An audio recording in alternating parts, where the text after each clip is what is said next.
আপনি যতই শিক্ষিত হন, যত বড়ই চাকরি করেন, আপনার ফ্যামিলি স্ট্যাটাস যতই ভালো হোক না কেন, দেখবেন আমাদের সবারই মূল শেকড় কিন্তু এই কৃষিকাজেই।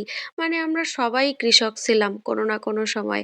আপনার দাদা, নানা বা তার বাবা কেউ না কেউ কৃষিকাজের সাথে অবশ্যই জড়িত ছিল। তাই এই কৃষিকাজ বা কৃষক কোনোটারই কিন্তু ছোট করে দেখার কোনো উপায় নেই।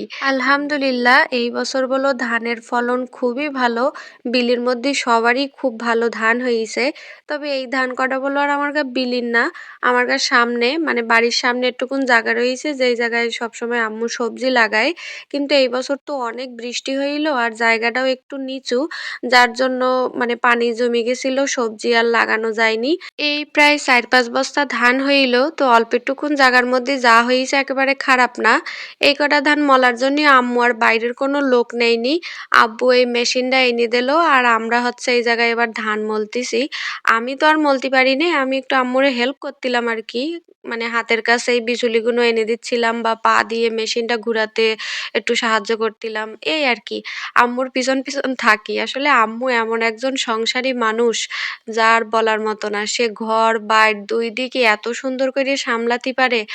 আর এই যে কৃষিকাজ সম্পর্কে আম্মুর যা জ্ঞান, এত বছর ধরে দেখে আইসিস তো সে খুব ভালো বোঝে এই জিনিসগুলো। তো যাই হোক, শুধু জ্ঞান থাকলেই হয় না, পরিশ্রম করারও দরকার হয়। আম্মু পরিশ্রমী প্লাস জ্ঞানী, দুই দিক দিয়েই একদম পারফেক্ট। আল্লাহ, আপনারা সবাই দোয়া করবেন যেন আমার আম্মু সবসময় সুস্থ থাকে। তো যাই হোক, এইদিকে আবার আমি একখান কেক বানাইলাম রাত্রেরই। তেরগা বলতিস কি তোমরা খেয়ে একটু এক্সপ্রেশন দাও, কিন্তু ওনারা একটু ওভার অ্যাক্টিং করে ফেলাচ্ছে। ছোটটার মুখের দিক তাকান, হাসবে না কানবে বুঝতে পারতে না। তো যাই হোক, তারপর আমি অফিসে চলে এলাম আর আমাদের তো এখন কর্মবিরতি চলতিছে আন্দোলনের জন্যই।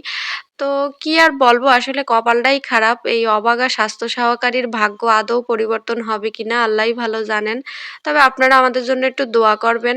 দেখেন, কারোর নাম নিচ্ছি নে, আমাদের থেকেও অনেক বেশি গ্রেডের চাকরি জীবীরা ছিল, যারা হয়তো তাদের যোগ্যতায় বা স্ব আন্দোলনের মাধ্যমে কিন্তু নিজেরা এখনো খুব ভালো পর্যায়ে আছে। কিন্তু আমরা এতটাই অভাগা, আমাদের ভাগ্যের কোনো পরিবর্তন এই এত বছর ধরেও হয়নি। এইবার একটা শেষ চেষ্টা করা হচ্ছে। এই যে স্ক্রিনে যারা দেখতে পাচ্ছেন, উনি হচ্ছেন আমাদের এশার আলী ভাই।